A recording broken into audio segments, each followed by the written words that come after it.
শুয়ে আছে। বলো না গো রাধে রাধে।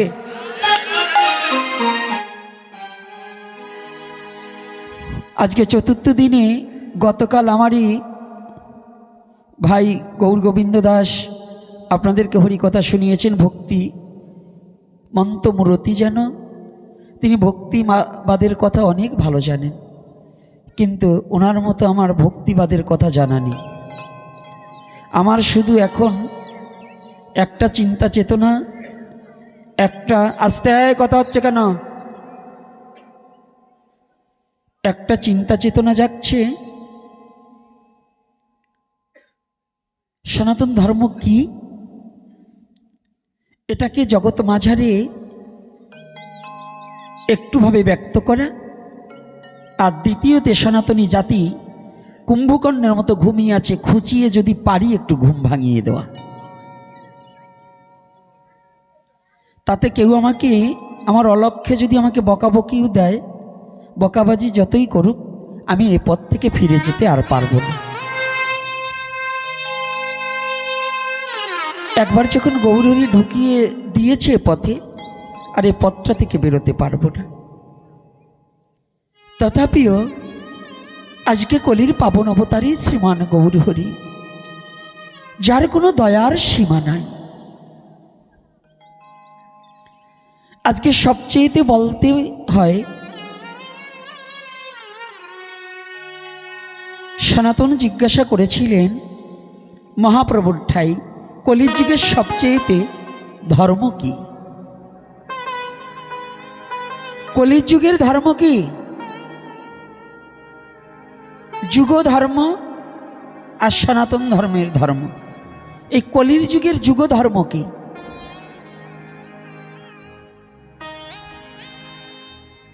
সনাতনকে বলেছিলেন, সনাতন এই যুগ ধর্ম দুটো প্রকার।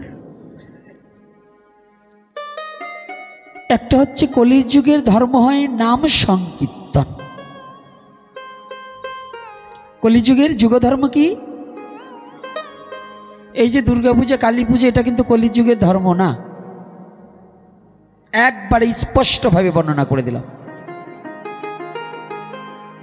যদি কেউ চ্যালেঞ্জ করতে চান করতে পারেন, এটা আমার চ্যালেঞ্জ না, এটা মহাপ্রভুর চ্যালেঞ্জ। আপনার যদি মামলা করতে হয় মহাপ্রভুর সাথে করে দেবেন। আমার সাথে বাকযুদ্ধ করে আপনি কোনো লাভ পাবেন না, কারণ মহাপ্রভু বলেছে, আমি তাই বলেছি। দোষটা কি আমার না প্রভুর?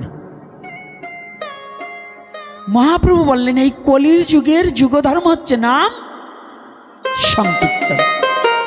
সনাতন আবারও বললেন, প্রভু এবার বলো কলির যুগের ধর্ম কি? শ্রেষ্ঠ ধর্ম কি কলিযুগে? ধর্ম তো নাম সংকীর্তন, তো শ্রেষ্ঠ ধর্ম কি?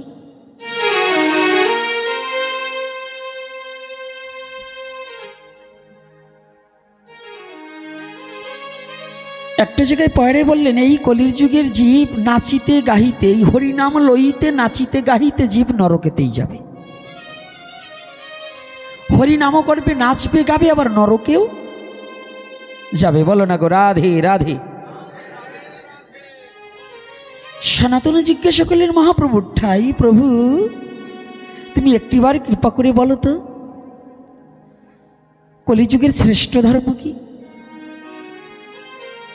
আগে বলছি কলির যুগের ধর্ম কি, আর এইবার বলছে কলির যুগের শ্রেষ্ঠ ধর্ম কি। তাহলে কথার মধ্যে একটু তাৎপর্য আছে কিনা বাবা? আছে কিনা মা? যেমন মার বিমাতার সৎমা একটু পার্থক্য আছে। সৎমা কাকে বলে জানেন তো? সৎমার সংজ্ঞা কি জানেন তো?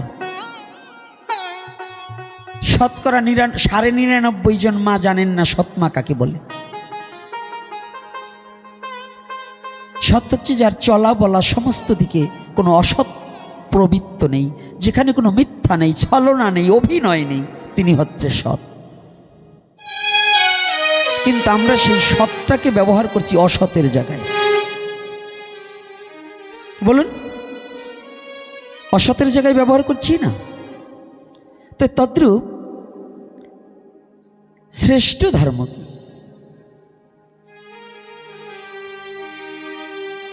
মহাপ্রভু এক কথায় উত্তর দিলেন, সনাতন জীবে দয়া নামে রুচি বৈষ্ণব সেবন, ইহা বই ধর্ম নয় শুনো সনাতন। আগে বললেন কলির যুগের ধর্ম হয় নাম সংকীর্তন, আর এইবার কি বলছে? জীবে দয়া নামে রুচি বৈষ্ণব সেবন, ইহা বই ধর্ম নাই শুনো সনাতন। ধর্ম সনাতনকে বলছে না, ব্যক্তি সনাতনকে বলছে। আবার কেউ যেন তালে গোলে পাকিয়ে নেন না, কারণ আমাদের স্বভাব তো একটু ব্যতিক্রম আছে। বলবো একটা, শুনবে আর একটা, বাইরে গিয়ে প্রচার করবে তার আর একটা। বলুন,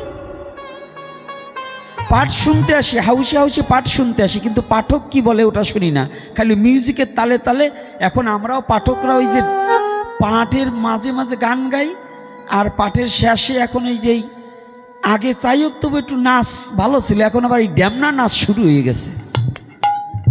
পাঠের মধ্যেও ড্যামনা নাচ শুরু হয়ে গেছে। দেখবেন সাধুরা, এই আমরা সাধুরা আজকাল যা ড্যান্স দেওয়া দিছি, এমন হয় যাত্রায়ও চলে না। রাগ করবেন না, কষ্ট পাবেন না, কিন্তু নিত্য সনাতন ধর্মের বৈধতা, নাচতে হবে। কিন্তু এই যাত্রা ডিজে গানের নাচ না। প্রত্যেকটা সনাতনী হরিনামে নৃত্য করতে হবে, লাফিয়ে দাপিয়ে ভূমিকে কাঁপিয়ে নৃত্য করার বৈধতা আছে। একটানা 14 ঘন্টা মহাপ্রভু নিজে উদ্দাম নৃত্য করেছে। চৈতন্য চরিতামৃত খুলে দেখবেন, চৈতন্য ভাগবত খুলে দেখবেন, একটানা 14 ঘন্টা মহাপ্রভু নৃত্য করেছে। একটা দুটো ঘন্টা নয়। বক্রেশ্বর পণ্ডিত শনে নৃত্যের পটৈয়সী ছিলেন বক্রেশ্বর পণ্ডিত, কীর্তনের পটৈয়সী ছিলেন মুকুন্দ দাস। এক একজনের এক একটা সেবা কার্য। ভগবানের অঙ্গ সেবক ছিলেন গোবিন্দ দাস। বলো না গো রাধে রাধে রাধে রাধে। শ্রীকৃষ্ণ চৈতন্য মহাপ্রভুর অঙ্গ সেবক ছিলেন কে? গোবিন্দ দাস। গোবিন্দ দাস কিন্তু মহাপ্রভুর শিষ্য নয়, গুরু ভাই। তো আজকে ওখান থেকে আসি, তারপরে লীলাটাই প্রবেশ করি। এটাও তো লীলা চলছে। জীবে দয়া নামে রুচি বৈষ্ণব সেবন, ইহা বই ধর্ম নয় শুনো সনাতন। কথা কয়টা? জীবে, আগে বললেন জীবে দয়া, দ্বিতীয়তে বললেন নামে রুচি, তৃতীয়তে বললেন বৈষ্ণব সেবা। ছাড়িয়া বৈষ্ণব সেবা নিস্তার পেয়েছে কেবা?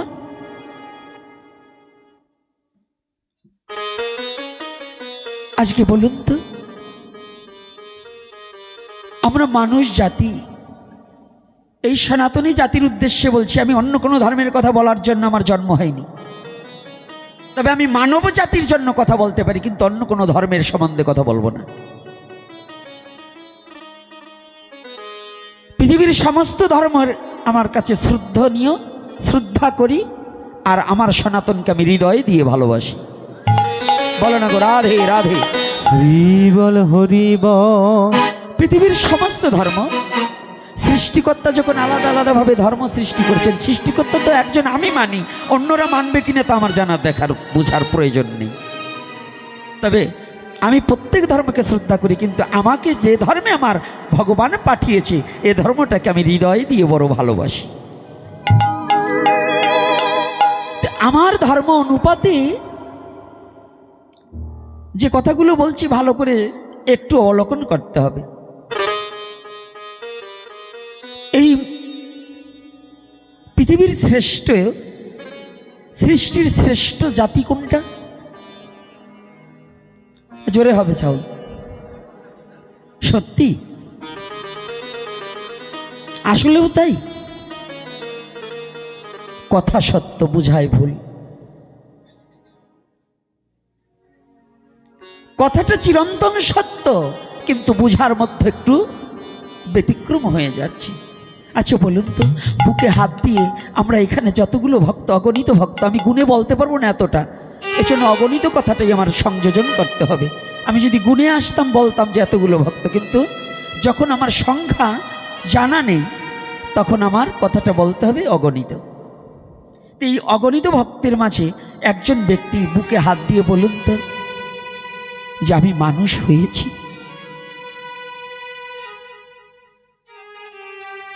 ভক্ত পরে, ধর্ম পরে, ধর্ম ধর্ম করে লাফালাফি করছি, ধর্মটা পরে, ভক্ত ভক্ত করে লাফালাফি করছি, ভক্ত পরে। আগে বুকের কাছে নিজেকে একটু জিজ্ঞাসা করি তো যে আমি মানুষ হতে পেরেছি কিনা।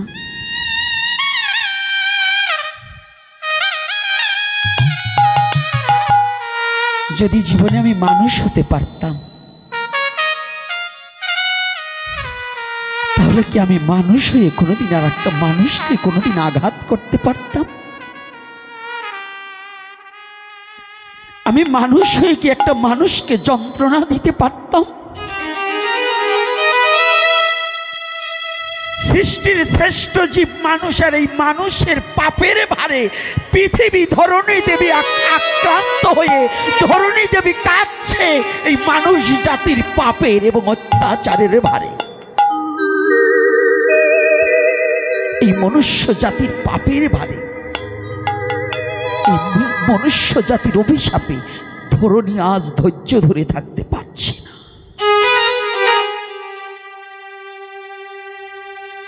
তিলক পড়েছি, তিলক পড়লে সাধু হওয়া যায়, শিখা রাখলে পৈতা নিলাম, বেশ পরিধান করলাম, বৈষ্ণবের বেশ ধারণ করা যায়। কিন্তু জানেন, যদি একটা মানুষ হওয়া যায় তাহলে পৃথিবীতে মহামানবে রূপান্বিত হয়ে যায়, দেবতার ঊর্ধ্বে যাওয়া যায়। হরি বল হরি বল। যদি একটা চৈতন্য মানুষ হওয়া যায় দেবতাও তাকে সম্মান করে, শ্রদ্ধা করে।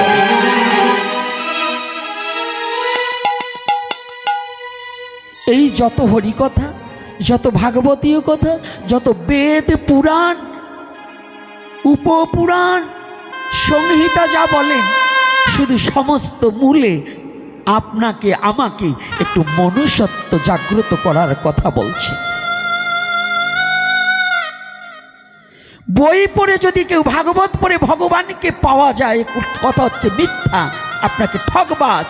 কোনোদিন ভাগবত শুনে ভাগবত পড়ে জীবনে কোনোদিন ভগবানকে পাবেন না। যদি ওই কথাটা শ্রবণ করে আপনার নৈতিক চরিত্র পরিবর্তন ঘটিয়ে যদি ভগবানের শুদ্ধ ভক্ত না হতে পারেন, যদি একজন চেতন মানুষ না হতে পারেন, তাহলে এই জন্মটাই আপনার নিষ্ফল, শুধু আশার যাওয়া সার হয়ে যাবে। হরি বল হরি বল। লাভ কি? এই কীর্তনে হাজার হাজার মানুষ প্রসাদ পাবে, ভাগবতে আসছেন প্রসাদ পাচ্ছি, শুধু সনাতন ধর্মটা মনুষ্যত্বের খুব অভাব ঘটে যাচ্ছে। শুধু সনাতন ধর্ম নয়, বিশ্ব মানব জাতির কল্যাণের বলছি, সমস্ত মানব জাতির মনুষ্যত্বের অভাব ঘটে যাচ্ছে। পশুত্ব স্বভাব, হিংস্র পশুর নয় জানোয়ারের ব্যবহার মানুষের মধ্যে প্রকাশ পাচ্ছে, মনুষ্যত্ব হারিয়ে যাচ্ছে। এই শান্তি প্রতিষ্ঠার জন্য বারংবার কত মহাপুরুষ ভগবান কতবার অবতীর্ণ হলেন, তথাপি এই জাতিকে শুধরাতে পারছে না। এই মনুষ্য জাতিটাকেও শুধরাতে পারছে না। আমার মতো ব্যক্তির চেয়ে একটা পশু তার স্বধর্ম প্রতিপালন করে, কিন্তু আমি মনুষ্যকুলে জন্মগ্রহণ করে আমি আমার স্বধর্মটাকে প্রতিপালন করতে পারছি না। কথাটা একটু কষ্ট লাগছে নাকি? একটু বিবেচনা করেন। বিবেক দিয়ে সবচেয়ে বড় আদালত হচ্ছে মানুষের বিবেক।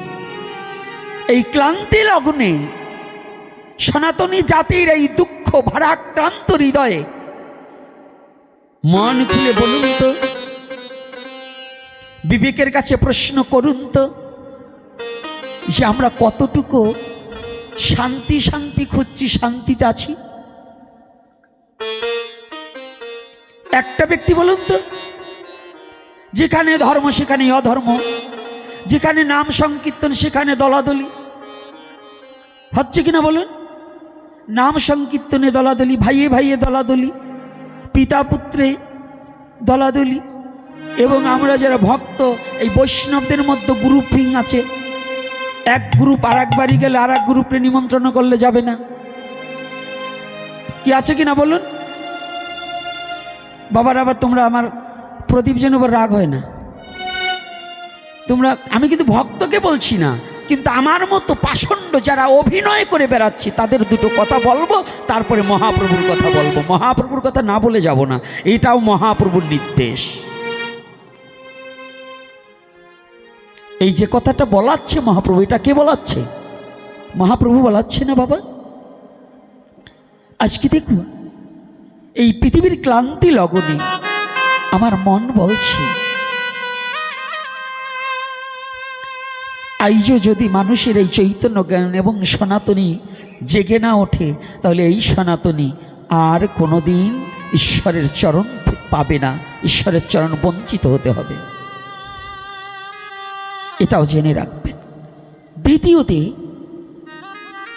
এই সনাতনী জাতির আর কোনোদিন এহকাল পরকাল বলতে কিছু থাকবে না। যারা মনে করছি শুধু পরের বাড়ি গিয়ে একটা তুলসী দিয়ে ভালো ভালো রান্না করে ঘি, ছানার পনির, ধোকা, কাশ্মীরি সব রান্না করে ভোগ লাগিয়ে জম্মের খাওয়া খেয়েই বুঝি ধর্মটা হয়ে গেল, এই খাওয়া বন্ধ করে আগে নিজের জাতীয় চেতনা উদ্বুদ্ধ করুন, নিজে জেগে উঠুন, জাতীয় চেতনা উদ্বুদ্ধ করুন, প্রত্যেকটা হৃদয়ে স্বজাতি চিন্তা প্রতিপালন করুন, তবে যদি জাতির মুক্তি হয়। না হলেই শুধু ভালো ভালো খেয়ে জাতির সর্বনাশ করে কোনো লাভ নেই, কোনো লাভ নেই। কি রাগ হচ্ছেন নাকি? একটু কষ্ট কষ্ট লাগে। নিম পাতা তিতে বটে, খেলে কিন্তু পরে রোগ সারবে, আর চিনি মিষ্টি বটে, খেলেই সুগার বেড়ে যাবে। বলো না গো রাধে রাধে। শয়তানগুলো জানে না, ওরা মিষ্টি মিষ্টি কথা বলবে কিন্তু মেরে দেবে, মুখে মধু অন্তরে বিষ। এই শয়তানগুলো সনাতন ধর্মে যেন জাগা না পায়। রাধে। আজকে দেখুন, আমরা গুরুদেবের কথা দীক্ষা নিয়ে ভাবি যে গুরুর সাথে যদি গুরুদেবের প্রতিদিন একটু দেখতে পেতাম, অন্তত বছরে 2-4 বার তো দেখতে হয়। তা আজকে এই যে গোবিন্দ দাসের কথা বলছি না, গোবিন্দ দাস আর মহাপ্রভু কিন্তু গুরু ভাই। আজকে এই লীলাটাকে একটু সুন্দর করে অবলোকন করব। গোবিন্দ দাস আর মহাপ্রভু গুরু ভাই। আমা ঘুমাচ্ছ কেন? চোখ বন্ধ কেন? তাকাও। চোখ বন্ধ করলে উপায় নেই, কিন্তু একেবারে তুলসীর পাতা চোখে দিয়ে দেবো। আর ও পাশে চলাও কিন্তু ভালো রেডি করা আছে, যেটা ঘুমাবে ওইটার চোখে তুলসীর পাতা দিয়েই বলবো, বলো হরি হরি বল। ঘুমালেই দেবো। প্রকৃত তারাই মরা, হরি কোথায় ঘুমায় যারা। মরা কারা?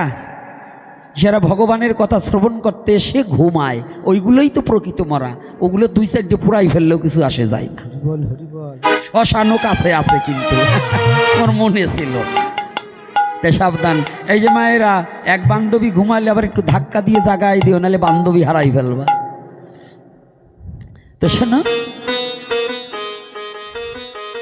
মহাপ্রভুর দীক্ষা স্থান কোথায়? হ্যাঁ, মহাপ্রভু কোথায় বসে দীক্ষা নিয়েছে? দাঁড়াও, ছোট ছোট বাজাও। জুট পাইছো নাকি? ওই একজনের কথা ঠিক আছে, এতগুলো মানুষ আমরা মহাপ্রভু মহাপ্রভু করে চিল্লাচিল্লি করি, নাম নিয়ে চিল্লাচিল্লি করছি। মহাপ্রভু কোথায় বসে দীক্ষা পেয়েছে আজ অবধি আমরা এই পরিচয়টা জানতে চাই না। মহাপ্রভুর দীক্ষা ক্ষেত্র হচ্ছে গয়াধাম। কেন গয়াধাম? মহাপ্রভুর পিতা যখন মারা গেলেন, তার নাম ছিলেন কি? জগন্নাথ মিশ্র। জগন্নাথ মিশ্র। তো জগন্নাথ মিশ্র যখন মারা গেলেন, পুত্রের লক্ষণ কি? আজকে নয়, তিতাযুগ নয়, সত্যযুগ থেকে আমাদের প্রবাহমান চলে হয়ে আসছে। পুত্রের লক্ষণ কি?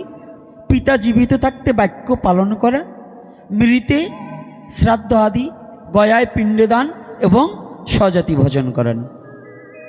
স্বজাতি ভোজনের কথা উল্লেখিত আছে। রামচন্দ্রকেও কিন্তু বিশ্বামিত্র সেই উপদেশ দিয়েছিলেন স্বজাতি ভোজনের কথা, ভালো করে জানবেন। আজকাল আমাদের কিছু পণ্ডিতবর্গ আছে, তো ওরা বলে বাবা তো মরিয়েই গেছে, আর এত টাকা খরচ করে লাভ কি? পিণ্ডি দিলে কি হ্যাঁ এটি কি গ্রহণ করবে নাকি আমার বাবা? এরকম বলে না? তা শুনুন, আজকে মহাপ্রভু গেলেন কোথায়? গয়াধামে। কিন্তু হঠাৎ করে জানলেন যে অদীক্ষিত অবস্থায় পিণ্ডদান করলে সেই পিণ্ড ভগবান বিষ্ণুর চরণে পৌঁছায় না।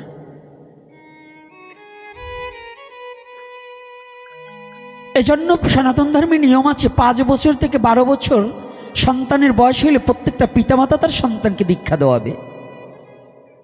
12 বছর পরে যদি ওই পিতামাতা দীক্ষা না দেওয়ায়, ওই সন্তান নিজে তার ইচ্ছা মতো গুরু খুঁজিয়া দীক্ষা গ্রহণ করবে। এতে মা বাবার অনুমতিরও প্রয়োজন করে না, কোনো অনুমতি লাগবে না। চুরি করবার গেলে ছেলে, তখন কি মা বাবার অনুমতি লাগে? কথা বলেন না কেন? আচ্ছা, যদি পরের মেয়েকে ধর্ষণ করবার যায়, তখন কি অনুমতি নেয় মা বাবার কাছ থেকে? এই সনাতনী জাতি কত বড় বব্বর বুকা জাতি, দীক্ষার সময় মা বাবার অনুমতি ছাড়া দীক্ষা ওই গোসাই দিল কেমনি? মা বাবাও ফুলে যায়। এই বুকা, যেটা ভালো কাজ, ভগবানের পথ দর্শন, ভজনের পথ দর্শনের জন্য, এতে আমার কাছে অনুমতির কি প্রয়োজন আছে? আমি যদি নিজে সঠিক পিতামাতা হতাম, তাহলে তো সন্তানকে উপযুক্ত সময়ই দীক্ষা দিয়ে দিতাম। কি দিতাম না? তাহলে আমি অনভিজ্ঞ বিধায় আমার সন্তান যেটা করেছে ওটা ভালো করেছে। আর আমাদের সনাতন ধর্মে উল্লেখিত আছে, বাবা যার কাছ থেকে দীক্ষা নিয়েছে তার ছেলের কাছ থেকে আমার ছেলে নেবে, তাই তো? এটা একেবারে সম্পূর্ণ মিথ্যা কথা, বানোয়াট কথা, জোচ্চুরি কথা। ওই চোরের দলে এই কথা বলে কোনো ভালো লোক এবং শাস্ত্রে এটা বলে নাই। জগন্নাথ মিশ্রের গুরুকে আর নিমাইয়ের গুরুকে মিলিয়ে দেখুন তো আছে নাকি এক? তা যদি আলাদা হয়, ভগবান যদি তার বাবার গুরুর ছেলের কাছ থেকে না নেয়, তাহলে আমরা এই যে বংশ পরম্পরা ধরে রাখছি, ছেলে পরম্পরা, এটা মিথ্যা কথা নয় কি? মিথ্যা না সত্য? তাহলে এগুলো কি জোচ্চোর কিছু আছে আপনাকে ব্যবহার করার জন্য? ওরা এই প্রোগান্ডা ছড়ায়। এই প্রোগান্ডা ছড়ানো থেকে সনাতনী জাতির এখন সচেতন হয়ে ফিরে আসতে হবে, না হলে আপনার জাতিকে রক্ষা করতে পারবেন না। ওই বাপ ঠাকুরদাদার ধরাবাধায় একেবারে জালের মধ্যে ধর্ম নয়। এই যে সনাতনী জাতি গীতা কি করে জানেন? পুটলা বাঁধা ধর্ম হয়ে গেছে। ওরা একখানা গীতা কিনে একেবারে লাল কাপড় দিয়ে ঢক করে বেঁধে আসনের উপরে রেখে তুলসী আর ফুল জল দিতে দিতে পৃষ্ঠা 35 খান ছিঁড়ে ফেলে, কিন্তু জীবনেও একদিন পৃষ্ঠাটা উল্টিয়ে দেখে না গীতার মধ্যে কি আছে। বলুন, গীতা কি ওই ফুল তুলসী দেওয়ার জন্য না পড়ার জন্য? যে ব্যক্তি একেবারে মূর্খ, যে গীতাকে কিছু জানে না, কোনো আক্ষরিক জ্ঞান নাই, সে গীতাটাকে বুকে জড়িয়ে ধরে 3 বার যদি গীতা গীতা গীতা বলে, তাহাতেও ভগবান সন্তুষ্ট হবে, তাহাতেও ভগবান সন্তুষ্ট হবে। কিন্তু যার চোখ আছে, আক্ষরিক জ্ঞান আছে, সে ওই ফুল জল দেওয়া নিষেধ, তার অধ্যয়ন করতে হবে। গ্রন্থরূপী ভগবানের যে নির্দেশ, ভগবানের বাক্য যেটা আছে, সেটাকে অধ্যয়ন করে আপনাকে জ্ঞান অন্বেষণ করতে হবে, আপনাকে শুধু এই ফুল জল দেওয়ার জন্য নয়। আজকে একটু ব্যতিক্রম কথা হয়ে যাচ্ছে না? গতকাল আমার ভাই তো আপনাদের ভক্তিমাখা কথা শুনিয়েছে। আমি কিন্তু ভক্তি টক্তি এখন আর নাই, ভক্তি হারিয়ে গেছে।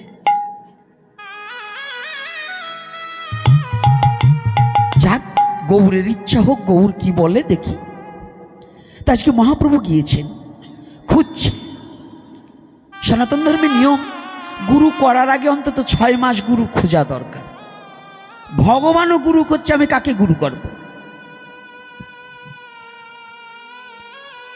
গয়াধামের মধ্যে খুঁজে খুঁজে একজন ব্যক্তিকে তার পছন্দ হয়েছে, দেখা মাত্রই, একবার দেখা হয়েছে। সে কে? সে ব্যক্তি আর কেহ না, ঈশ্বরপুরী। শ্রীকৃষ্ণ চৈতন্য মহাপ্রভুর গুরুদেব হচ্ছেন ঈশ্বরপুরী। ঈশ্বরপুরী আর মহাপ্রভুর সাথে বিষ্ণুচরণ দর্শনের সময় একবার শুধুই দরজার সম্মুখে দেখা হয়েছে। ঈশ্বরপুরী নিজেও ঘুরে বেড়াচ্ছে, তীর্থ পর্যটন করছে। আহা, আমি এমন একজন শিষ্য যদি পেতাম, যে শিষ্যর দ্বারা আমার জীবনের মুক্তির পথ খুঁজে পাওয়া যায়, এমন একজন শিষ্য আমার দরকার।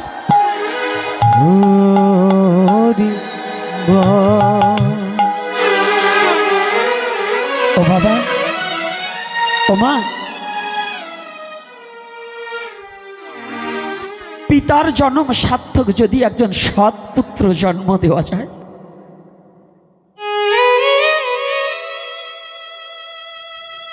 পিতার জন্ম সার্থক যদি একটা সৎ পুত্র জন্ম দেওয়া যায়, আর পৃথিবীতে যারা গুরুগিরি করে যদি ওই গুরুদেবের একজন শুদ্ধ কৃষ্ণ ভক্ত শিষ্য যদি পৃথিবীতে তৈরি করতে পারে, তাহলে ওই গুরুদেব, আপনি বলুন তো, একটা পাত্র থেকে দান করলে ওই পাত্রে কমে না বাড়ে? বাবা, যত ভালো জিনিসই হোক, একটা পাত্র থেকে যখন দান করে কমে না বাড়ে? কমে যায়। আর যে গ্রহণ করে তার বাড়ে। তো গুরু হচ্ছে দাতা, তার সমস্ত সাধন ভজন পুণ্য সমস্ত কিছু এই শিষ্যকে বিলিয়ে দিতে হয়। আর শিষ্য হচ্ছে দাতা, কৃপা করে গুরুর কাছ থেকে গ্রহণ করে ওই নামকে জপ করিতে করিতে ওই ভক্তি বৃক্ষে সুফল ফলাতে হয় সাধন ভজনের দ্বারা। হরি বল, হরি বল। সুফল ফলাতে হয় সাধন ভজনের দ্বারা। আজকে ঈশ্বরপুরী শুধু ঘুরে বেড়াচ্ছি, আমার এমন একজন শিষ্য যদি পেতাম,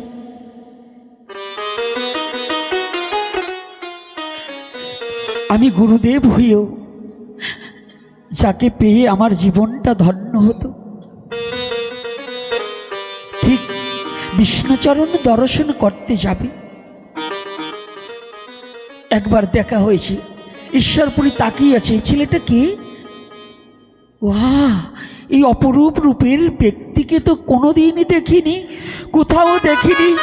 এমন রূপের ছটা, যার বদনে পানি একবার নয়নে লেগেছে, আর নয়নে ঘুরাতে পারছি না।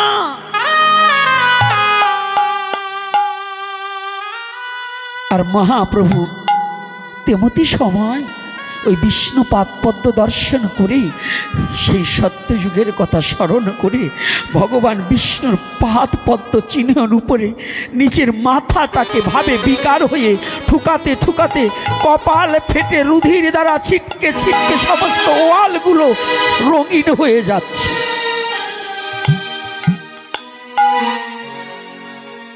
ভাবের বিকার। শ্রীকৃষ্ণ চৈতন্য মহাপ্রভু কাঁদছে। কেন কাঁদছে? তিনি ভগবান হয়ে কাঁদছে কেন? ওগো, কলির যুগে তো মহাপ্রভু ভগবানের রূপে আসেনি, ভক্ত রূপে এসেছে। তাই আপনি আচরীয় ধর্মজীবকে শিখায়, এই তো সিদ্ধান্ত গীতা ভাগবতী কয়।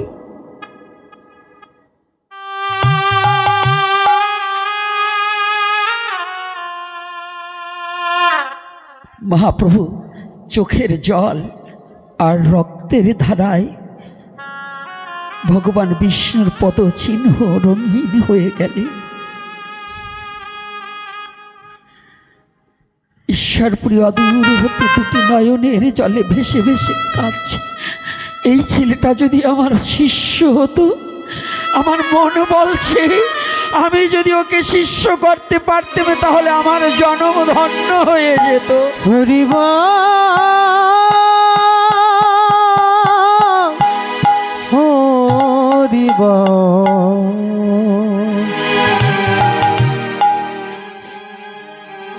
মহাপ্রভু গেলেন, আপনি আমাকে একটিবার দীক্ষা দিন। আমার মন বলছে আপনার দীক্ষাই আমার জীবনের দক্ষতা অর্জন হবে। দীক্ষা মানে দক্ষতা অর্জন করা। আপনার দীক্ষাই আমার দক্ষতা অর্জন হবে। আপনার দীক্ষা নিলেই আমার মায়ার রজ্জু কেটে আমি ভগবানের চরণে পেতে পারব। আপনি আমাকে দীক্ষা দিন। ঈশ্বরপুরী বলছি, আমি বুঝতে পেরেছি তুমি কে। আমি তোমার জন্যই অপেক্ষা করে, অধীর অপেক্ষা করে দাঁড়িয়ে আছি। তুমি একটিবার আমার কাছে আসো।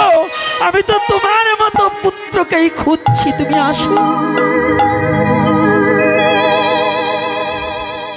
জানেন, শুধু ভক্ত ভগবানকে চাই না, যদি কোনো ভক্ত ভগবানকে ডাকে, যদি কোনো ভক্ত জীবনে ভালোবাসার মতো ভগবানকে ভালোবাসতে পারে, ভগবানও ভক্তের অপেক্ষায় দাঁড়িয়ে থাকে। শুধু ভক্ত ভগবানের অপেক্ষা করে দাঁড়িয়ে থাকে না, ভগবানও ভক্তের জন্য অধীর অপেক্ষা করে দুটি হাতে পাশুড়িয়ে দাঁড়িয়ে থাকে। একবার ছুটে আয়। হরিব হরিব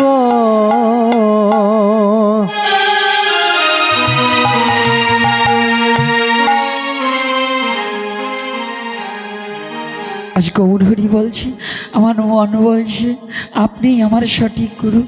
আর এদিকে ঈশ্বরপুরী বলছে, আমার মন বলছে তোমাকে শিষ্য করতে পারলেই আমি ধন্য হয়ে যাব। গয়াধামে বিষ্ণুর পাদপদ্ম সাক্ষী রেখে ঈশ্বরপুরী মহাপ্রভুকে দীক্ষা দিলেন। মহাপ্রভুকে দীক্ষা দিয়ে,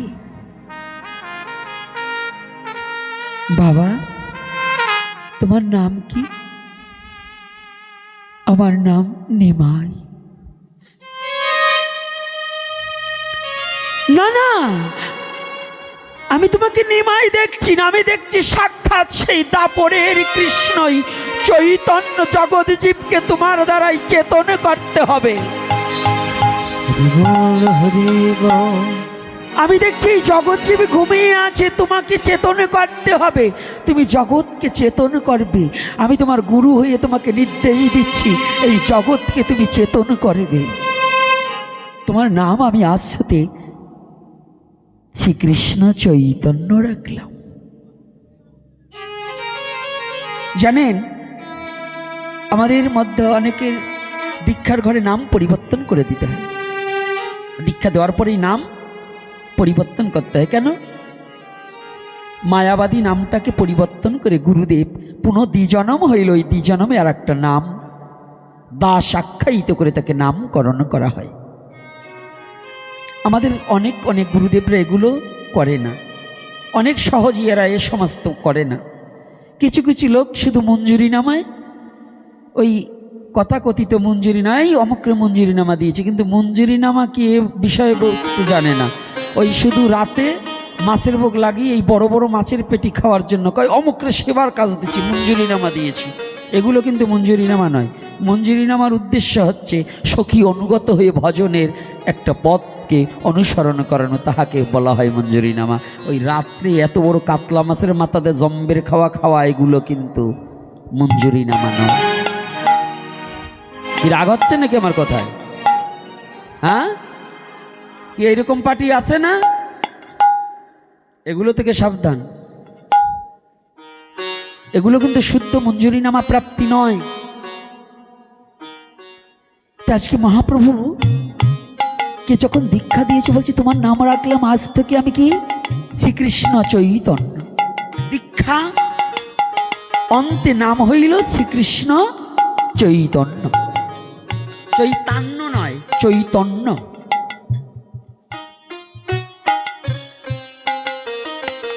মহাপ্রভুকে নির্দেশ দিলেন তুমি এই জগৎজীবকে চেতন করাবে। ভগবান হয়েও আজ গুরুদেবকে সম্মান করছে, শ্রদ্ধা করছে, প্রণাম করছে। গুরুদেব এবার আমি আসি, আমার পিতার পিণ্ড দান করে আমার যে ফিরে যেতে হবে, আমার দুঃখিনী মা যে পড়ে আছে, আমার মা শচী দেবীর সাথে যে আমি একটু দেখা করতে চাই। চৈতন্যদেব, এবার আমি বুঝতে পেরেছি তুমি কোনো সাধারণ ব্যক্তি নয়। তবে আমার একটা কথা নেবে বাবা?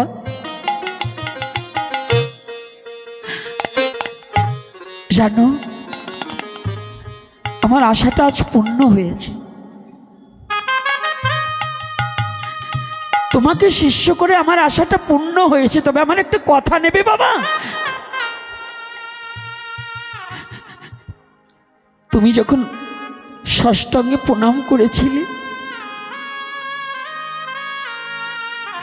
আমি শুধু তোমার বদন দর্শন করিনি, আমি তোমার চরণ দুখানাও দর্শন করেছিলাম। আর ওই চরণে আমি সেই চিহ্ন দেখেছি, আমি জেনেছি তুমি কে। তথাপিও তুমি যখন আমাকে গুরু রূপে বরণ করে নিয়েছো বাবা, আমার একটা কথা নিবে? বলুন গুরুদেব। চৈতন্যদেব, যেদিন আমার শেষের দিন ঘনিয়ে আসবে,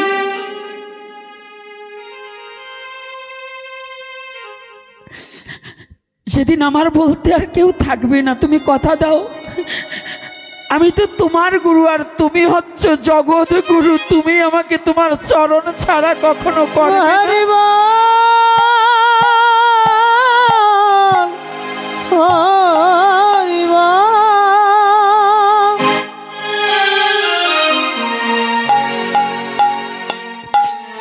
যেদিন আমার মৃত্যুর দিন ঘনিয়ে আসবে, যেদিন আমার প্রাণ পাখি যাওয়ার সময় হবে, আমাকে জীবনে আর কোনোদিন দেখা দাও বা না দাও, আমাকে সেদিনে তুমি দেখা দেবে একটিবার বলো?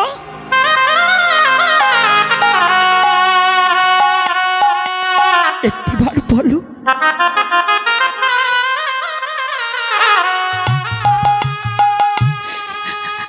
হে জগৎগুরু, তুমি দীক্ষা নিলে তো দক্ষিণা দিতে হয়।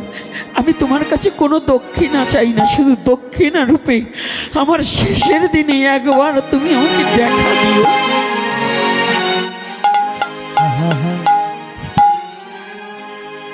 জানেন, আজ ঈশ্বরপুরী জানতে পেরেছে,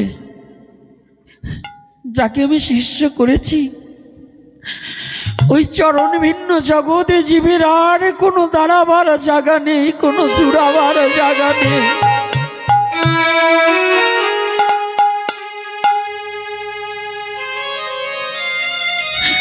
শুধু ঈশ্বরপুরী নয়, অনন্ত কোটি জীব জগতের মহাপ্রভুর চরণ ভিন্ন আর কোনো দাঁড়াবার জায়গা নেই।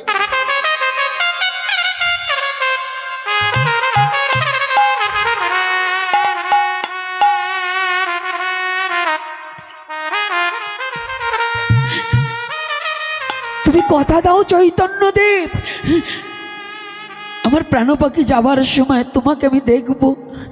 আর কি করব জানো? তোমার ওই চরণ দুখানা যেন আমার হৃদয়ে কমলে ধরতে পারি, ধরতে পারি। জগতে গুরু একবার আমাকে কথা দাও, কথা দাও।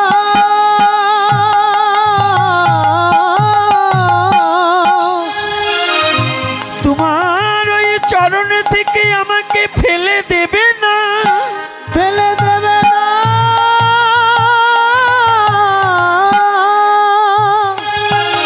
তোমার ওই চরণ থেকে আমাকে ফেলে দিও না। চৈতন্যদেব,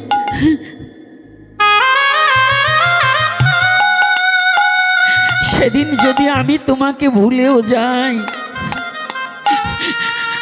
আমি যদি কোনো মায়ার বাঁধনে পড়ে আমি তোমাকে ভুলে যাই, তুমি আমাকে কোনোদিন ভুলে যেও না, তুমি আমাকে ভুলে যেও না প্রভু। প্রভু গো আমার, প্রভু গো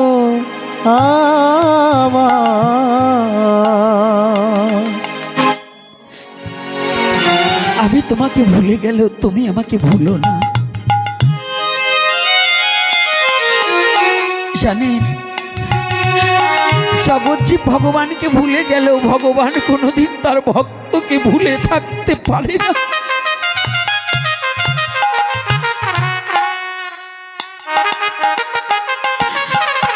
ভক্ত যদি ভগবানকে ডাকার মতো ডাকে রে,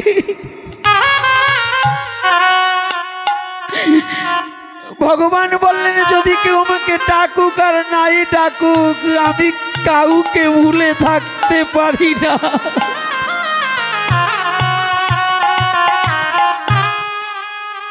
ঈশ্বর বলছি, জগৎগুরু কথা দাও, জীবনে যেদিন আমার শেষ মুহূর্তটা, সেদিন তো আমি তোমাকে পাবো। মহাপ্রভু বললেন, গুরুদেব আর কোনো সময় দেখা হবে কিনা জানি না, তবে আপনার যদি কৃপা থাকে, আপনার যদি আশীর্বাদ আমার প্রতি থাকে, আপনার প্রাণ পাখি যাওয়ার আগে আমি আসবো। আবার দেখা হবে, আবার দেখা হবে, আবার দেখা হবে। হরিবল হরিবল।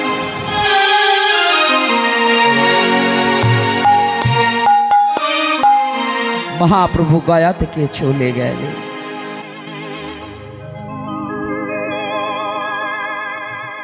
অনেকদিন অতিবাহিত, বেশ কিছুদিন অতিবাহিত হয়ে যাওয়ার পরে ঈশ্বরপুরী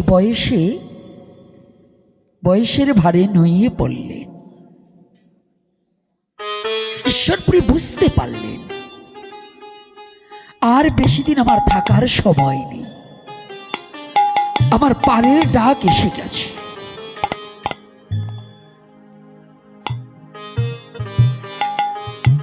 আমার শেষের ডাক বোধহয় এসে গেছে। চেতন মানুষ যারা, তারা কিন্তু জানে আমি কোন দিন চলে যাব। জানে না বাবা? আমার মতো মূর্খ হয়তো না জানতে পারি। যারা চেতন মানুষ, তারা আগম নিগম জানে, কবে এসেছে এবং আসবে যাবে, এটা তার জানা আছে। এটার নাম সনাতন ধর্ম। যদি না জানতে পারতো, জানেন না কিছুদিন আগে জলির পাড়ে অল ভেঙে পড়ে একটা ছেলে মারা গেলেন মণ্ডল বাড়ির। সেই ছেলেটা পরবর্তীতে জন্মগ্রহণ করেছে কদম বাড়িতে। জানেন না? ফেসবুক দেখেননি? এটা বাস্তব। সনাতন ধর্মে কি মানলো না মানলো আমার কিচ্ছু আসে যায় না, কিন্তু আমার সনাতন ধর্মে বাস্তব ছাড়া কোনো কথা বলে না, মিথ্যার কোনো গল্প, কোনো ধাপ্পাবাজ নয়। দেখুন জন্মান্তরবাদ আছে কি না তা প্রমাণ করিয়ে দিয়েছে। কত সাংবাদিক গিয়েছিলেন, কত ইউটিউবার গিয়েছিলেন, প্রমাণ হয়েছে। ওই ছেলেটা বিবাহিত, ছোট্ট বাচ্চা বলছে আমার বাড়ি অমুক জায়গায়, আমার নাম এই ছিল, আমার বউ আছে। দেখতে পেয়েছেন কি ছিল না এটা? আজকে দেখুন জন্মান্তরবাদ কেমন। তো সনাতন ধর্মের প্রত্যেকটা কথা একটু ভেবে নিতে হবে। বুঝি না তাই খুঁজি না, আর খুঁজি না তাই বুঝি না। বসলে কিছু খুঁজতাম আর খুঁজলেই কিছু বুঝতাম। সনাতন ধর্মটাকে একেবারে সাধারণ মনে করে চলা যাবে না।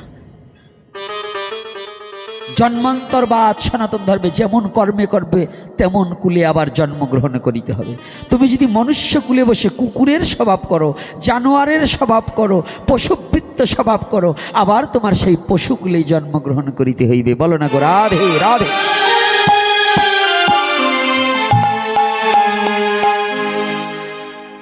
হবে কি না? তো আজকে দেখুন ঈশ্বরপুরী বুঝতে পেরেছে যে আমার যাবার সময় ঘনিয়ে এসেছে। তাই নিরজনে একাকী বসে, ঈশ্বরপুরীর সেবক ছিলেন গোবিন্দ দাস, ঈশ্বরপুরীর অঙ্গ সেবক। জানেন শিষ্য লাখ লাখ হতে পারে, কিন্তু অঙ্গ সেবক সবাই হয় না। গুরুদেবের অঙ্গ সেবক হতে হলে অতীব কঠিন। লজ্জা, ঘৃণা, ভয় তিন থাকিতে কখনো অঙ্গ সেবক নয়।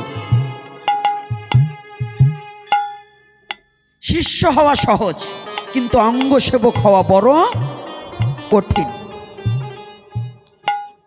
আজকাল তো আমরা লাখ দশেক টাকা গুরুদেবকে দিয়ে ভাবি গুরুদেবকে কিনে নিয়েছি। গুরুকে টাকা দিয়ে কেনা যায় রে বাবা? কোনো বস্তুর দ্বারা গুরুকে কেনা যায়? গুরু সাধারণ কোনো দ্রব্য মূল্য নয়, টাকা দিয়ে ক্রয় করবে। আর যে গুরু টাকার কাছে বিক্রি হয়ে যায়, ওর জীবন আর বেশ্যাবৃত্ত জীবন দুটো এক হয়ে যায়।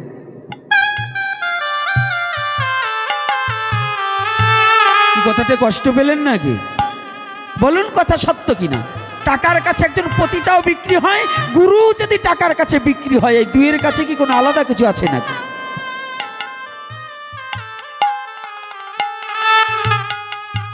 অর্থের প্রয়োজন আছে, তবে নিজেকে বিক্রি করে ওই অর্থ প্রয়োজনের আসে না।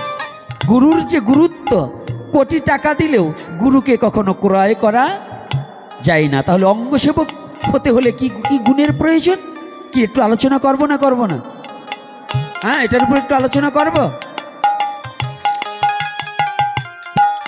প্রথমত হচ্ছে অঙ্গসেবক হতে হলে সততা, ধৈর্য, ধৈর্যবান, বীর্যবান এবং শতবান।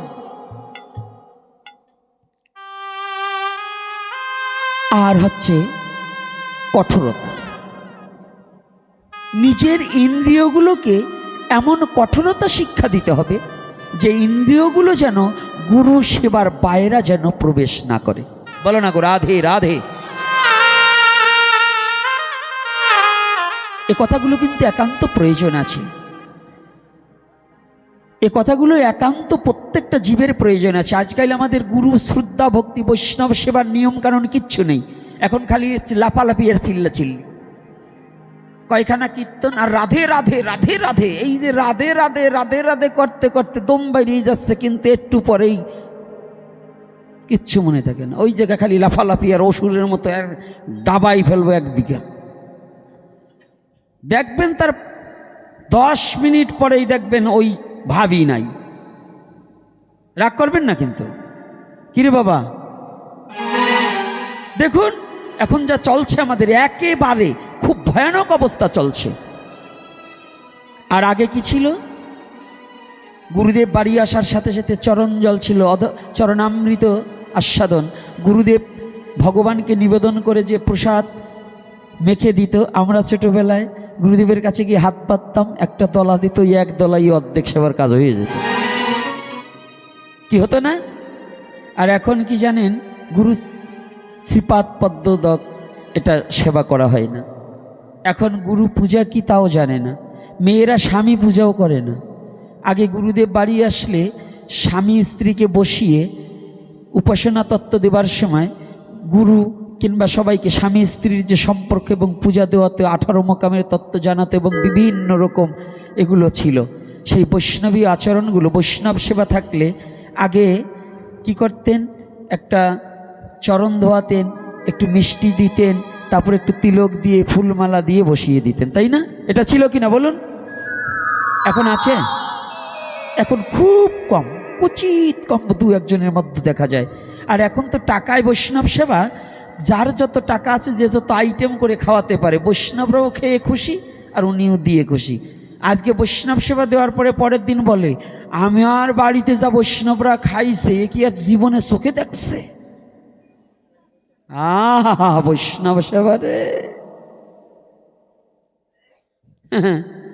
ডাইন হাতে দান করবে, বাম হাতে জানবে না, এটার নাম বৈষ্ণব সেবা। বলো না গো রাধে রাধে। কি এগুলো কি না মিথ্যা বলছি বলুন? তাহলে ডান হাতে দান করবে, বাম হাতেও জানবে না। আর গুরু সেবা করে কারো কাছে বলা যাবে না। এই যে এগো কাছে যদি জিজ্ঞাসা করি, আজকে কি বল বাবা তুই এরকম, আমি এই করছি, এইটা করছি, এইটা করছি, মানে ওর লিস্ট মনে আমার বাবার শ্রাদ্ধের লিস্টের মতো এক লিস্ট। গুরু সেবা করার পরে যদি লিস্ট মনে রাখে, ওইটা গুরু সেবা হয় না। তোমার যদি এতই মনে থাকে যে আমি গুরু সেবার এই করছি, তাহলে তুমি গুরু সেবা হলো না তো।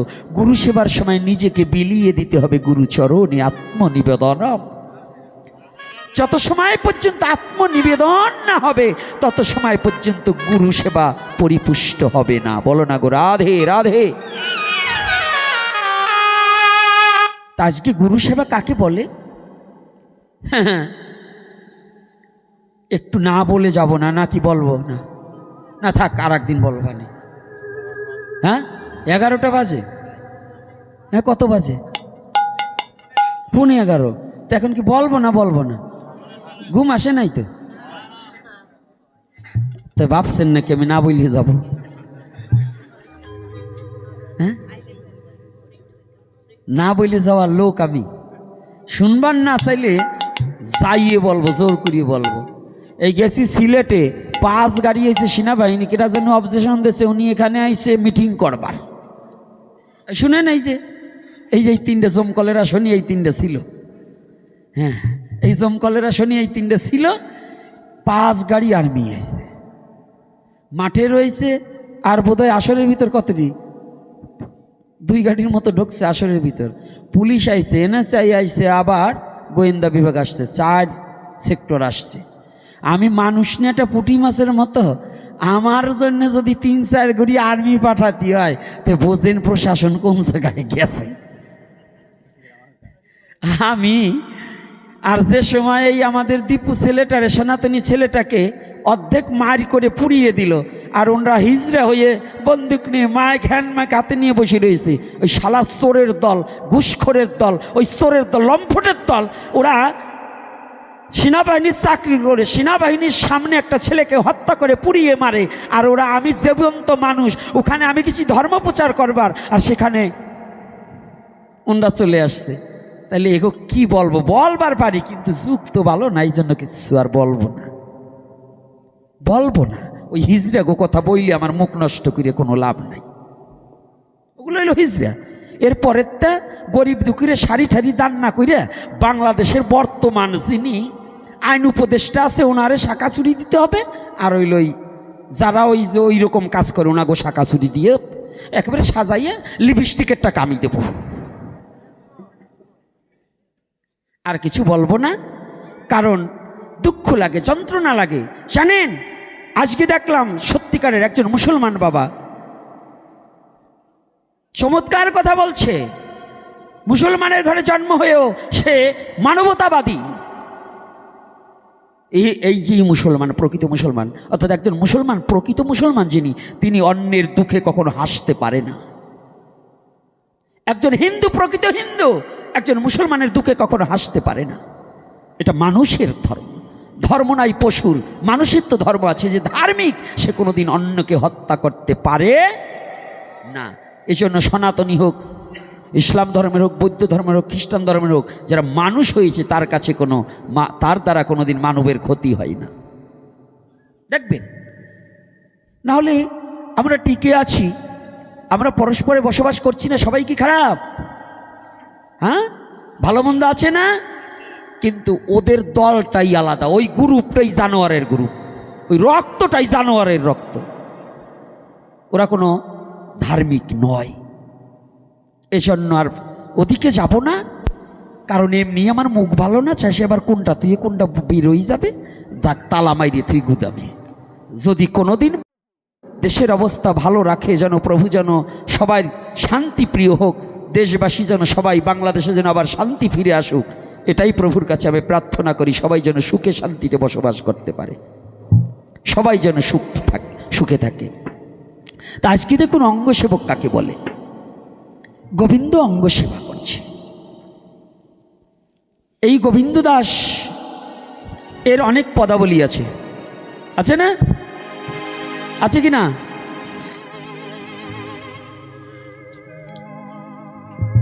এই গোবিন্দ কে?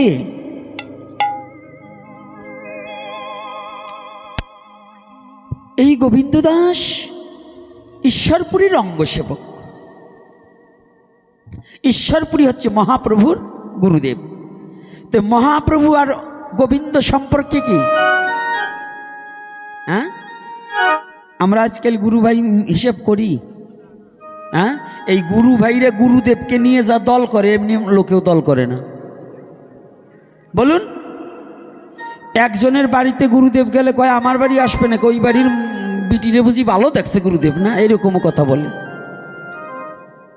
বলুন, এই লম্পটগুলোর এই কথা বলার আগে মৃত্যুটাই শ্রেয়। গুরু সেবা কাকে বলছে? আজ অঙ্গ সেবক নিয়ে ঈশ্বরপুরী একটু নিরজনে বসে ঈশ্বরপুরী কাজ।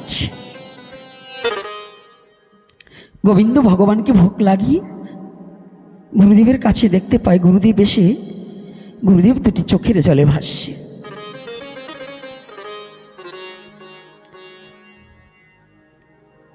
গুরুদেব, আপনার নয়ন জলে ভাসলে তো আমি ধৈর্য ধরে থাকতে পারি না।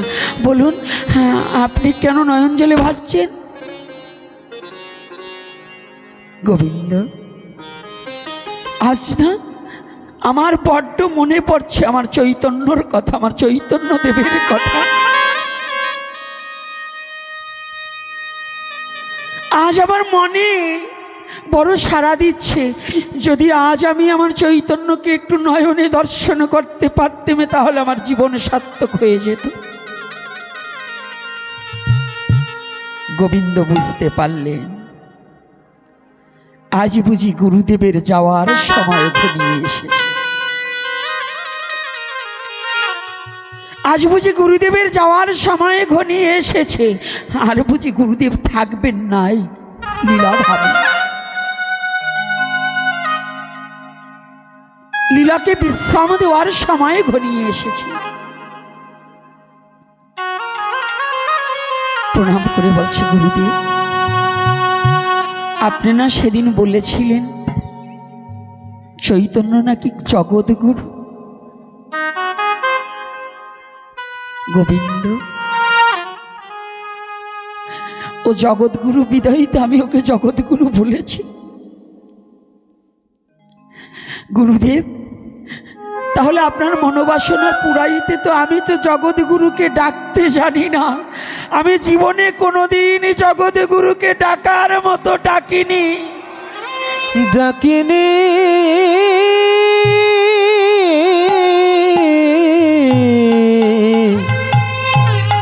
ডাকিনি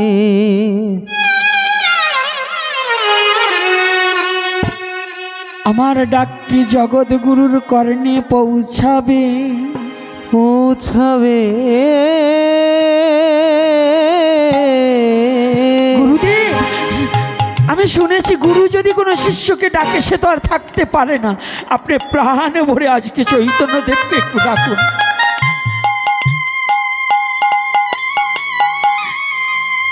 গোবিন্দ, আজ তো আমি জগৎগুরুকে ডাকবো।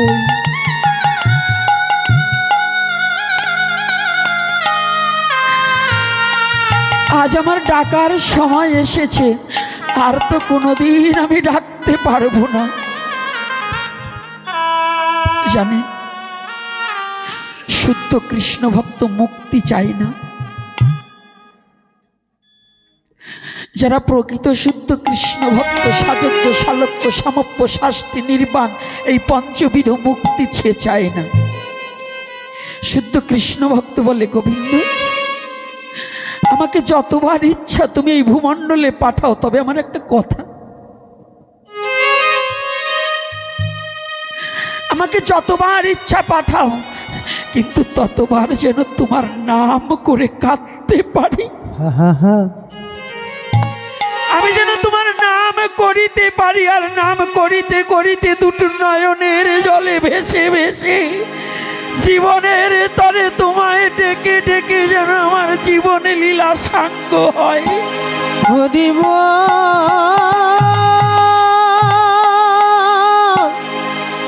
হরিব হরিব হরিব।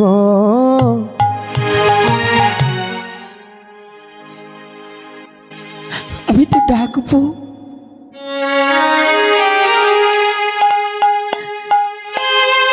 আজ নিরজনে বসে গুরু হয়ে আস, জগৎ গুরুকে ডাকছে, ডাকেছে একবার আমায় দেখা দাও, দেখা দাও, দেখা দাও।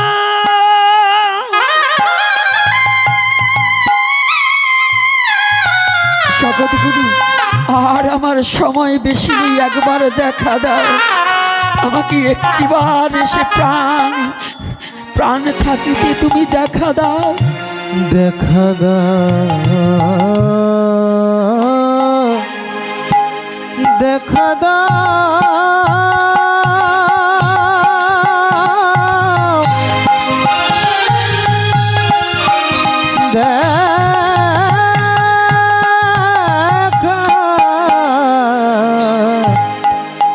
দেখা দাও। ওরে কত দূরে আছো রে গৌ,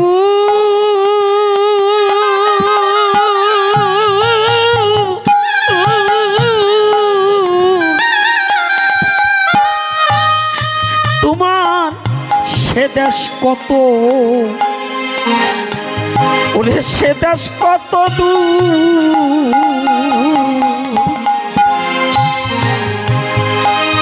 ওরে সে দেশে কি পৌঁছায় না রে আমারে করুণ কান্না, করুণ কান্নার সুর। কত দূরে থাকো হে গোবিন্দ, কত দূরে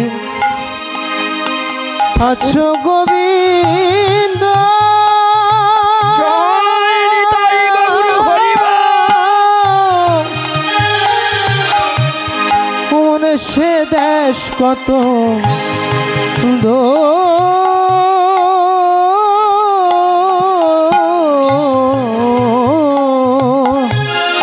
সীতা কি পৌঁছায় নাই আমার, সে দেশে কি পৌঁছায় না আমার করুণ কান্না, আমার প্রভুর কান্না গোবিন্দ আমার ডাক কি তোমার, ওরে করণে যায় না, আমার ডাকি তোমার করণে যায় না, আমার ডাক কি তোমার, ওরে করণে যায় না, আমার ডাকি তোমার করণে যায় না, ওরে তাইতে আমার ডাকে তুমি সাড়া দাও না, আমার ডাক কি তোমার করণে যায় না, তাই তো আমার ডাকে তুমি সাড়া দাও না, আমার আমার ডাকে তোমার করণে যায় না,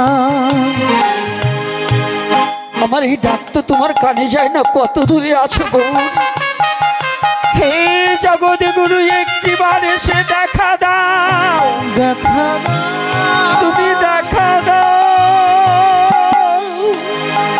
দেখা দাও, দেখা দাও, দেখা দাও, দেখা দাও।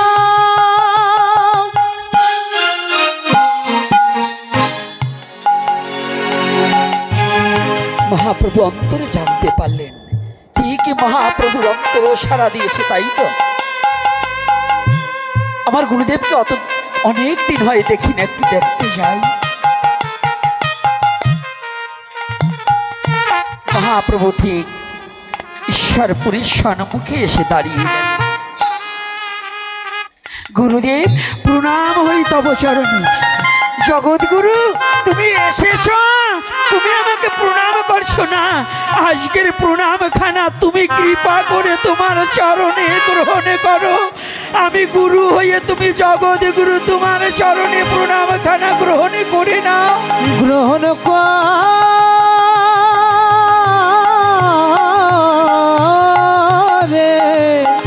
গ্রহণ করে না।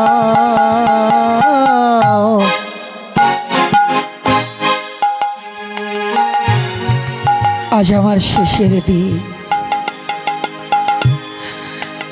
একটু পরেই আমি চলে যাব।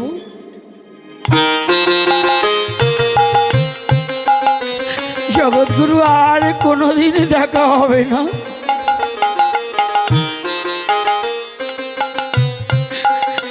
গোবিন্দ বুঝতে পারলেন গুরুদেবের যাওয়ার সময় হয়েছে। গুরুদেব দৌড়ে এসে ঈশ্বরপুরী দুখানা চরণ জড়িয়ে ধরলেন। গুরুদেব আপনি চলে গেলে আমি কার ছায়ায় দাঁড়াবো বলুন? এই জগতে সবাইকে পরিত্যাগ করে আপনার চরণে সেই স্থান পেয়েছিলাম।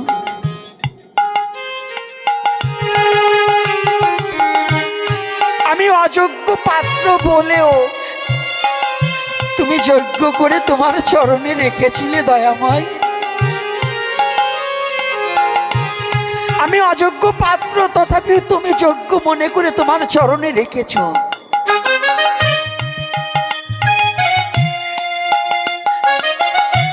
আমি কোথায় যাব?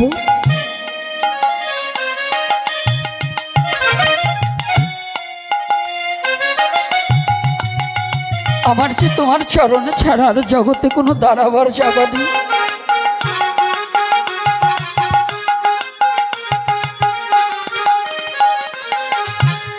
ঈশ্বরপুরী গোবিন্দকে বুকে টেনে নিলেন। গোবিন্দ, ও বাবা তুই কাঁদছিস কেন? আমি তোকে কার কাছে রেখে যাব? এতদিন তো তুই আমার অঙ্গ সেবক ছিলি, আমার চরণে সেবা করেছিস, আর আজকে আমি তোকে এমন একটা চরণে রেখে যাব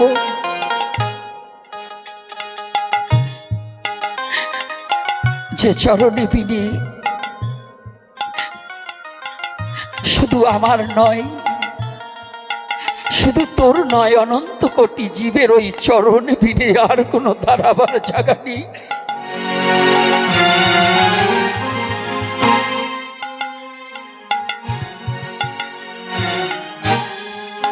মহাপ্রভুকে ডেকে বলছি, আমি করজোরে বিনয় করে তোমার কাছে চৈতন্যদেব একটা প্রার্থনা জানাবো। আমি চলে যাচ্ছি,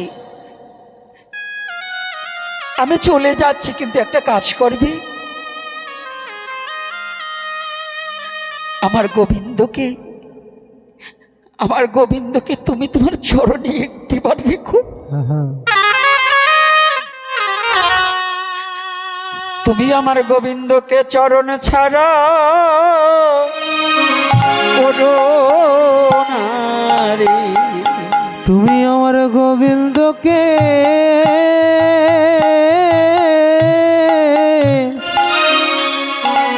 চরণ ছাড়া করো না রে। আমার গোবিন্দকে তুমি চরণ ছাড়ো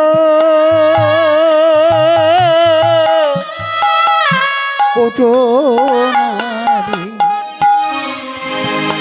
আমার গোবিন্দকে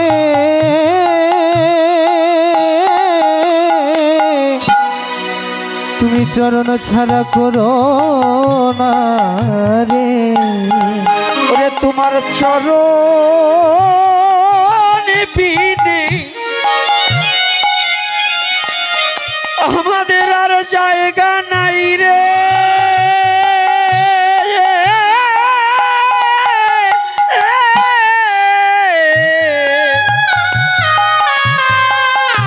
তুমি চরণ ছাড়ো করো না রে।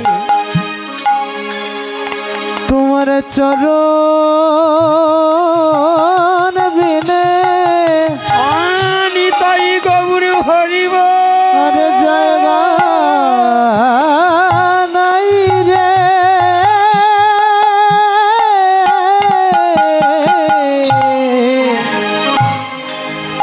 চরণ ছাড়া করো না রে। আমাদের এই পুরা প্রাণ ওরে জুড়াইতে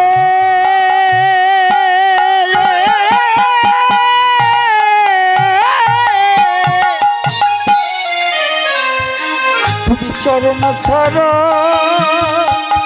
করো না রে। এই পুরা প্রাণ ওরে জুড়াইতে জোড়াইতে বেশ এ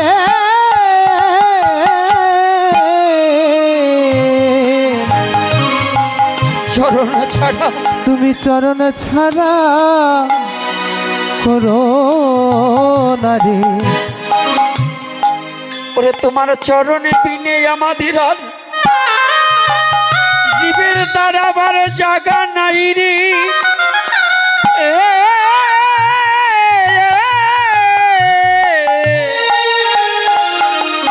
তোমার চরণ ছাড়া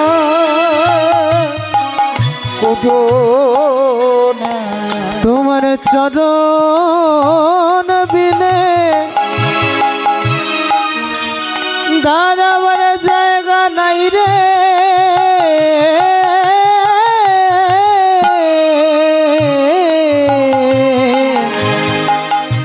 তুমি চরণ ছাড়া করো না রে। আমাদের কি দাঁড়াবার জায়গা আছে বাবা? রাধে, আমাদের আর দাঁড়াবার জায়গা নেই। আজকে শুধু ঈশ্বরপুরী নয়, আমাদের কোনো জীবেরই ভগবান গৌর হরির চরণ ছাড়া আর দাঁড়াবার জায়গা নেই। তবে আজকে একটা নিবেদন জানাই, আমার নামে নাম ওই গোপীবল্লভ বাবা গোপীনাথ, এর ভাইটা ভীষণ অসুস্থ।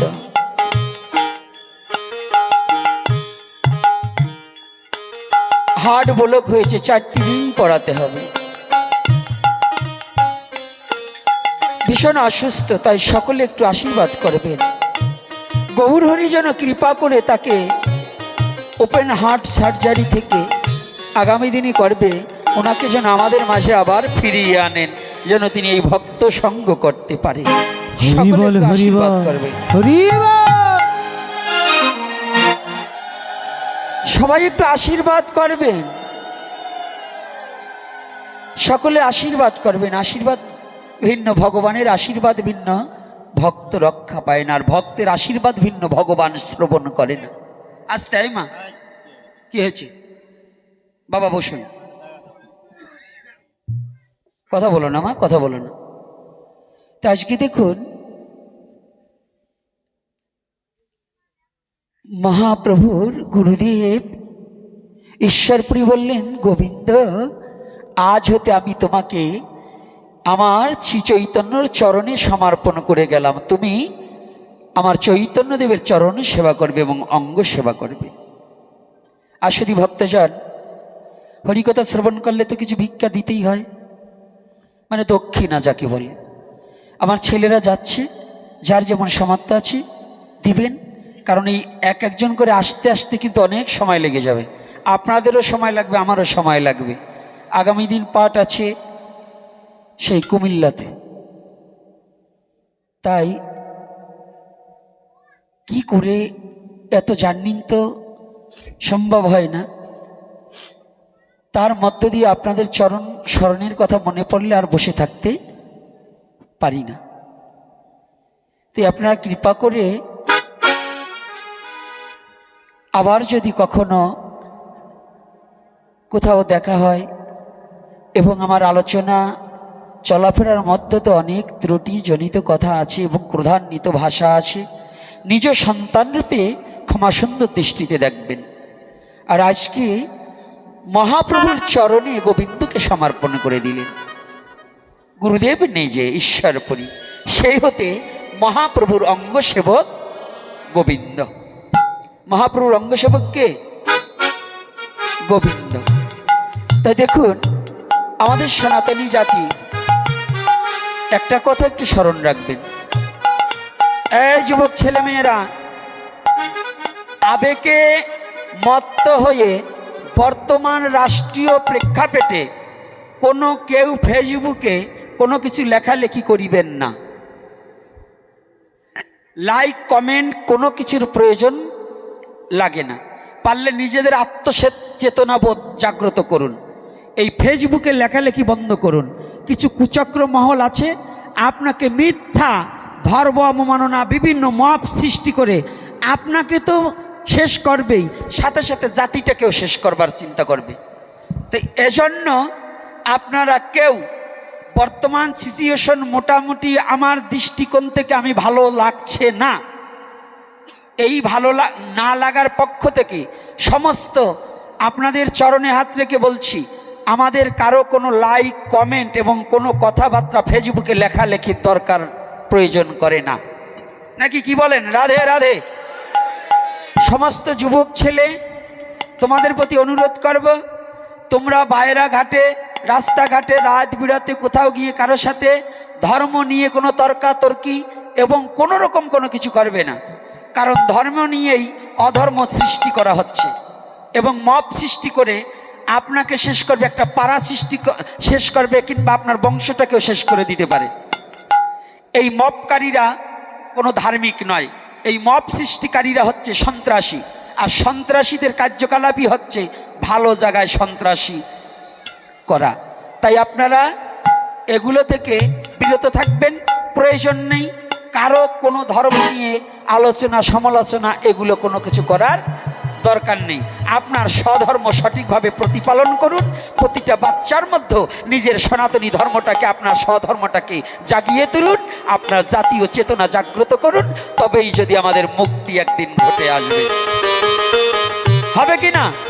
আমাদের মুক্তি হবে কি না? তাহলে কি আমরা কি করব? এই ফেসবুকে লেখালেখি বন্ধ করে দিতে হবে, নাকি কারোর সাথে ধর্ম নিয়ে ঝগড়াঝাটি করা যাবে না। আর মায়েরা রাস্তাঘাটে যেখানেই যাবেন, পুরুষ ছেলে বিহীন কোথাও যাবেন না। শালীনতা পোশাক পরে যাবেন। পিঠ বের করে মাথায় কাপড় ছেড়ে রাস্তাঘাটে চলাফেরা এখন করবেন না। এটা আমি অনুরোধ করছি। আমার এটা প্রচার, আমি নিজের সনাতনী জাতি প্রচারার্থে আমি বলছি। আমাদের কারো কোনো কিছুর প্রয়োজন নাই। দল মত জাতি নির্বিশেষে আমি সবার শান্তির জন্য এই কথাটা বলছি।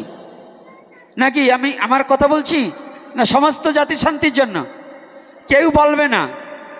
বাংলাদেশে বলার লোকের খুব অভাব, তবে নিজেদের সচেতনতা প্রয়োজন আছে কি না? তবে সবাই যেখানে যে অবস্থানে আছেন সেই অবস্থান থেকে নিজেকে এড়িয়ে চলবেন এবং নিজেকে রক্ষা করুন, নিজের জাতিকে রক্ষা করুন। বলো না গো রাধে রাধে। আমাদের এই মুমুহস্য সময় একমাত্র ভগবান ছাড়া আমাদের আপনজন কেউ নেই। ভগবানের চরণে নিবেদন করতে হবে আর আমাদের চলতে হবে। তবে শুনুন, আজকে আগামী দিন